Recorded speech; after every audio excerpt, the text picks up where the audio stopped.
Jay Jacobs. Yeah. Is the New York State Democratic Party chair. He was being interviewed with Spectrum News. Now, for folks who maybe don't recall this story, India Walton ran for the Democratic primary in Buffalo for the mayoral race against the sitting mayor, whose name is Byron Brown. And he lost, and afterwards was didn't run. And so she had won. She is a socialist. She's running on a platform that is, just democratizing things. But apparently the Democratic Party is very, very worried about her coming into Buffalo. These are your neck of the woods, Nomi. But first, before you give us a little insight into what they're so afraid of, let's see a vision of that. Jay Jacobs talking about why the Democratic Party or top Democrats are refusing to endorse India Walton in this election. I think it then leads you to the question, is it always a requirement of a Democratic elected official, or perhaps the state chair or party chairs? Is it a requirement that if someone wins the Democratic primary, they must always get the Democratic endorsement of these people? And that's a question I would answer, no, it's not. Look, let's take a scenario very different, where David Duke, you remember him, the grand wizard of the KKK? He moves to New York, he becomes a Democrat, and he runs for mayor in the city of Rochester, which has a low primary turnout, and he wins the Democratic line. I have to endorse David Duke? I don't think so. Now, of course, India Walton isn't in the same category, but it just leads you to that question, is it a must? It's not a must. It's something you choose to do. That's why it's an endorsement. Otherwise, they call it something else, like a requirement. Okay. You're the chair of the Democratic Party. It's not an endorsement. She won your nomination. Sorry, just starting off with that before we get to the other stuff. Yeah, I know. Yes, I think that is very important. He is not an individual. He is the head of a party apparatus of which she is the representative of. But this guy doesn't seem to understand analogies or the idea of examples. You don't give an example and say, now that, of course, example is not at all about what I'm talking about. I mean, the reason why you give an example about David Duke is because he would be so antithetical to everything that every decent person stood for, that despite the fact that I am obligated to support the nominee of our party, in that extraordinary, example, because he is so odious, people wouldn't expect me to endorse him. If anything, what he just showed was the opposite of what he should have showed.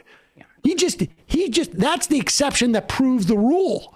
The fact that he has to cite David Duke moving to New York, running as a Democrat, as the time that he would not endorse, actually shows why he's supposed to endorse in every other circumstance.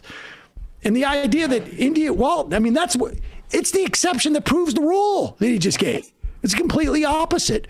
They are terrified. Yeah. Real estate developers specifically, I would imagine. Well, yeah, because terrified. That's who thinks India Walton is David Duke. Yes, exactly. You know this area, Naomi. What's going on? Why are they so afraid? And A, and B, was that just him like completely screwing up, or is that really actually going to implicate the election? Do they want people in Buffalo going around thinking like, oh, I can't vote for India Walton, she's like David Duke? I don't think that's the scenario. I mean, I think he just literally is somebody who has put his foot in his mouth. Jay Jacobs represents Long Island. Jay Jacobs is also a county executive in Long Island. He's a close ally of, or was a close ally of Governor Cuomo, was put in that position. Now, just to keep this in mind, guys, Byron Brown, the former mayor of Buffalo, was the chair right before Jay Jacobs just a year ago. So, you know, I think people, so Buffalo is Erie County, I should say, Buffalo and surrounding areas. It is not a mayoral like city. It is very much controlled by its legislature. So I think fundamentally we sit here and we say they're scared of the mayor of Buffalo being socialist. I don't think they're scared that she's going to be able to transform all of Western New York. I think they're scared of the idea of socialism spreading in Western New York and being successful. You know, Niagara County right now, the new chair is a DSA member. This is huge. Is somebody who supported Bernie, is a union organizer, a really great guy. And I think that's ultimately it. Traditionally, Buffalo, where I grew up, is really, really establishment. It makes New York look like a joke in terms of the establishment. You can't break through. There've been all these like little mini revolts. It is extremely Clintonian. They used to always go there in ways that no other candidates had. And Cuomo really had a lockdown on Buffalo. It's hard to break through Buffalo. It really is. So I think. Oh, go on. No, I was just gonna say, and it's really important for people to understand. It's not about Buffalo. It's about Western New York. So Buffalo is a city, right?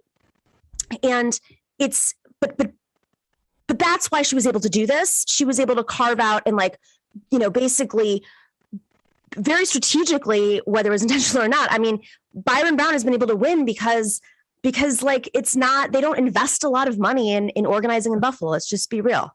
Well, that's why the comparison was not a slip up. I mean, the comparison was done in order to have the name David Duke be associated with India Walton, and not as if, this black woman, by the way, how offensive that entire comparison is. He would say it's not a comparison, that they're not like the same in terms of politics, but what he would contend,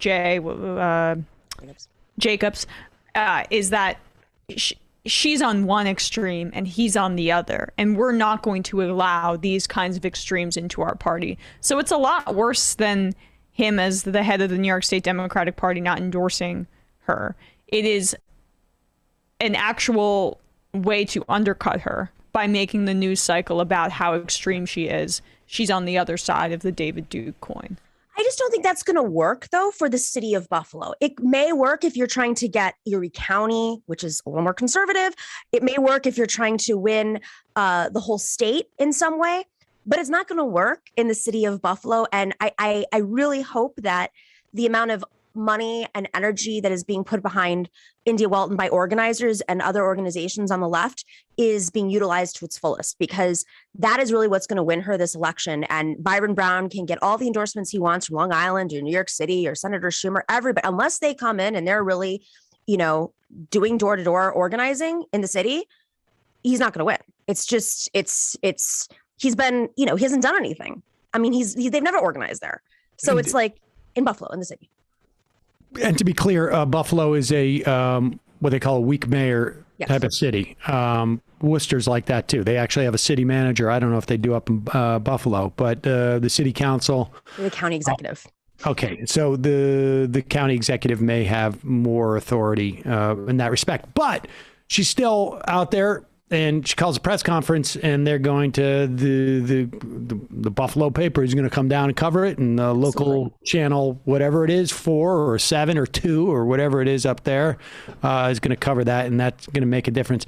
It's going to be fascinating to see how this works out. Jay Jacobs, the really retrograde chair of the Democratic Party in New York State, a Cuomoite, and all that entails.